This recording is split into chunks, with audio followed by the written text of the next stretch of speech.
नमस्कार. आज आपण जाणून घेऊया, जर तुम्हाला फुंसी असतील, चेहऱ्यावरती फोड येत असतील किंवा कुठलाही त्वचा विकार असेल, त्याचा आपण कसं आहाराच्या माध्यमातून प्रतिबंध करू शकतो. ह्या गोष्टी जाणून घेणं फार आवश्यक आहे. त्वचेवर जर इम्पॅक्ट येत असतील, तर समजून घ्या की पहिल्यांदा तुमचं पोट बिघडत चाललेलं आहे. त्वचा बिघडण्यामागे आणखी काय कारणं असू शकतात, तर ॲलर्जिक कारणं, जे की एन्व्हायर्नमेंटल रिझन असू शकतात, काही अनुवंशिक असू शकतात आणि ऑटो इम्यूनचे पण प्रॉब्लेम असतात. म्हणजे आपली जी रोगप्रतिकार शक्ती आपल्यावर अटॅक करायला लागते आणि जर तुमचं टॉक्सिन्स ॲक्युम्युलेशन झालं असेल तुमच्या शरीरामध्ये आणि रक्त दूषित झालेलं असेल, तरी त्याचा परिणाम हा त्वचेवरती दिसून येतो. नेमकं कुठल्या कारणामुळं तुम्हाला त्वचाविकार होत आहे, तो जाणून घेतला तर ॲक्युरसी खूप चांगली वाढते आणि मग मेडिसिनची ॲक्युरसी वाढतं आणि मग रिकव्हरीला खूप वेग मिळतो. अन्यथा मग ते थोडंसं ट्रायल एंड एरर बेसवर जातं. आपण एक जनरल रूल आपण लक्षात घेऊया, की त्वचा विकार आला म्हणजे अगोदर आपल्या शरीरामध्ये जे टॉक्सिन्स आहेत, विषारी पदार्थ जे जमा झालेले आहेत, त्यांना आपण बाहेर काढणं आवश्यक आहे. त्याच्यासाठी एक जनरल प्रोटोकॉल आहे. तुम्हाला जास्तीत जास्त फ्रेश फ्रुट्स, फ्रेश व्हेजिटेबल्स कच्च्या स्वरूपामध्ये वापरायचे आहे. जसं की तुम्ही सलाद खा, कच्च्या भाजीपाल्यांचा रस प्या. बीट, गाजर, काकडी, कोहळा, कद्दू, पालक याचा जर तुम्ही भरपूर वापर केला ज्यूस फॉर्ममध्ये तर जबरदस्त फायदा होतो. याही पलीकडे तुम्हाला एक कॉम्बिनेशन मी सजेस्ट करतो, ज्यामुळे तुमचं हिमोग्लोबिन पण वाढेल, ऑक्सिजन रिच वाढेल, चेहऱ्यावरती जे ग्लो कमी झालेला आहे तो कमी होईल, पस फॉर्मेशन कमी होईल. तर ते काय करायचंय, काकडी, बीट, गाजर यांचा एकत्र ज्यूस बनवा. त्यामध्ये अर्धा इंच अद्रकचा तुकडा, अर्धा इंच तुम्ही कच्च्या हळदीचा तुकडा आणि वाटल्यास एक आवळा त्यामध्ये मिक्स करा आणि मिक्सरमध्ये फिरवा. ते गाळून घेऊन 1 ग्लास रस त्याचा प्या आणि हेच सकाळ, दुपार, संध्याकाळ म्हणजे सकाळी 6 वाजता, दुपारी 12 ते 1 च्या दरम्यान, पुन्हा संध्याकाळी 3 ते 4 च्या दरम्यान. असे 3 वेळा जर तुम्ही पिलात तर एकदम जबरदस्त फायदा मिळतो. कारण याच्यामध्ये मल्टीव्हिटॅमिन्स पण मिळत आहेत, अदर मिनरल्स पण मिळत आहेत आणि व्हिटॅमिन सी तुम्हाला भरपूर मात्रामध्ये मिळतं, जे की ब्लड प्युरिफाय करायला पण मदत करते. बॉडीमध्ये अल्कलाईन नेचर वाढवतं, बॉडी डिटॉक्सिफाय करतं आणि नरिशमेंट पण करतं. त्याचा डायरेक्टली इम्पॅक्ट हा आपल्या त्वचेवरती दिसायला येतो. त्याचबरोबर त्वचेवरती कोणतं साबण वापरावं? तर साबण शक्यतो कुठलंही वापरू नका. सहज पाण्याने आपला चेहरा साफ करा. वाटल्यास तुम्ही कडुलिंबाचं पानं तुम्ही उकळवा पाण्यामध्ये आणि त्या पाण्याने चेहऱ्याला धुवून घ्या आणि नंतर त्याला असं टॅप करून घ्या. ठीक आहे? आणि नंतर मग अजून थोडं जर वाटलं तुम्हाला तर घरचं बेसनचं पीठ, मसूर डाळीचं पीठ, संत्र्याची साल वाळवून ते बारीक करून दही किंवा दूध मिक्स करून ते तुम्ही चेहऱ्यावरती अप्लाय करू शकता आणि त्याला जास्त तुम्ही पाण्याने धुत राहा. जास्त बेटर राहील, लवकर तुम्हाला आराम पडायला मदत होईल.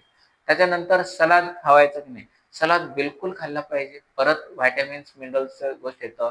आपलं पोट चांगलं नसतं तर पोटातला कोटा साफ होण्यासाठी फायबरचं आपल्याला फार आवश्यकता असते आणि ते आपल्याला सलादच्या स्वरूपात मिळतं. सलादमध्ये तुम्ही बीट, गाजर, काकडी, पत्ताकोबी, शिमला मिर्च, लसणाच्या एकदम पाकळ्या, थोडासा कांदा, मोड आलेले मूग, भिजवलेले बदाम, काकडीच्या बिया, टरबूजाच्या बिया, जवस हे सगळं तुम्ही वर टॉपिंग करू शकता आणि ते तुम्ही कच्च्या स्वरूपात खायचं आहे. त्याच्यानंतर सगळ्यात रिकमेंड मी करेल, तुम्ही एकतर नारळाचं दूध बनवा 1 ग्लास आणि ते नारळाचं दूध पिया आणि त्याच्यावरून 1 चमचा तुम्ही चिया सीड खा. असं दिवसातून 2 वेळेस तुम्ही जर दूध पिलं तर जबरदस्त राहील.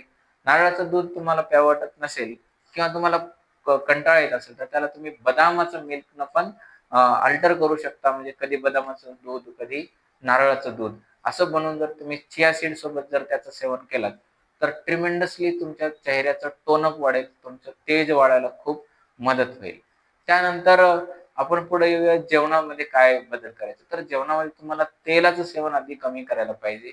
त्याच्यानंतर ताजं जेवण करा. जास्त थंड पाणी पिऊ नका. फ्रिजमधले पदार्थ, बाहेरचं जंक फूड जे आहेत, जे पॅकेटात मिळतात, जसे की बिस्किट आहेत, वेफर्स आहेत, पिझ्झा आहे, बर्गर आहे, वडापाव आहे, अति तळलेले पदार्थ, बाहेरचे कुठलेही पदार्थ जे तुम्ही घरी बनवत नाही, ते कुठलंच तुम्ही खाऊ नका. आईस्क्रीम सारखे पदार्थ जे की फार घातक आहेत. कसं असं मैद्याचे पदार्थ जे जड आहेत, ते तुम्ही अजिबात घेऊ नका. त्यांना तुम्ही टाळा.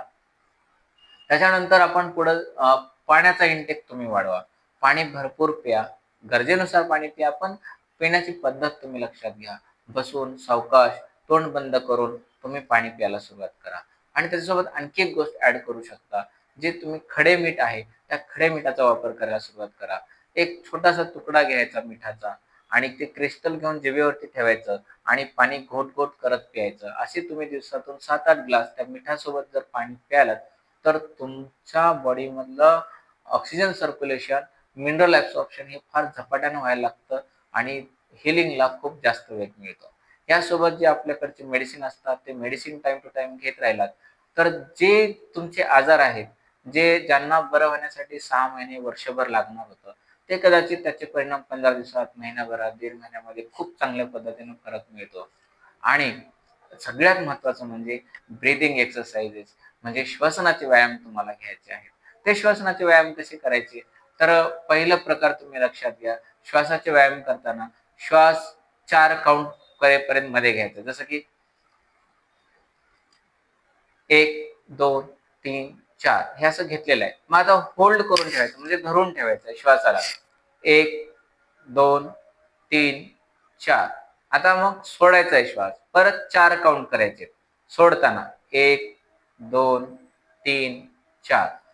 तर हे सोडत 4 म्हणायचे. मनातल्या मनात बोलताना श्वास तुम्हाला धरता येणार नाही किंवा सोडता येणार नाही.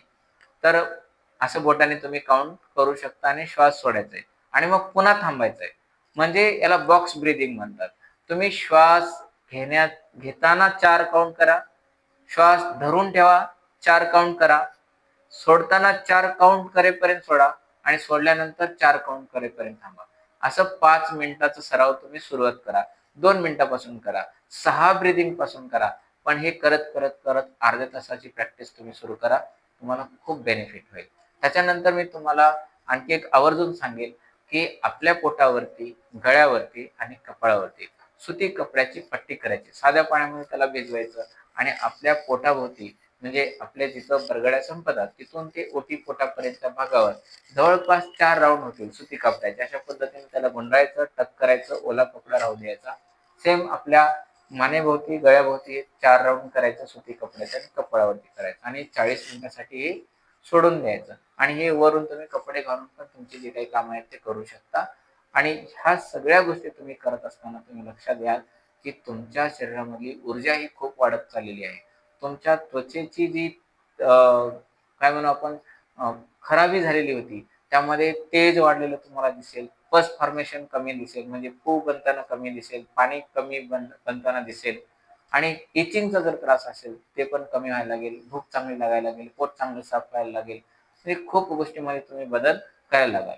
हे एक सामान्य मी प्रोटोकॉल सांगितलेला आहे, जे की सर्वांनी तुम्ही फॉलो करायचं आहे. बाकी मेडिसिन पर्सनली घ्यायचे आहेत, सांगितलेल्या वेळेनुसार घ्यायचे आहेत आणि नक्कीच तुम्हाला भले याचा त्रास 10 वर्षापासूनचा असेल किंवा रिसेंटमध्ये तुम्हाला डिटेक्ट झालेला असेल, तरी तुम्ही याच्यातून खूप आरामात बाहेर येऊ शकता. तुम्ही सगळेजण हे करा, याचा लाभ घ्या. माझ्याकडून तुम्हाला खूप खूप शुभेच्छा. बेस्ट ऑफ लक. बाकी तुम्ही कशा करताय गोष्टी, तुम्हाला हे आवडत आहेत का? तुमचा अनुभव कसा आहे? हे सगळं केल्यानंतर 21 दिवसानंतर याच व्हिडिओवरती येऊन कमेंटच्या माध्यमातून तुम्ही नक्कीच सांगा, की तुम्हाला याचा लाभ होतो आहे का नाही.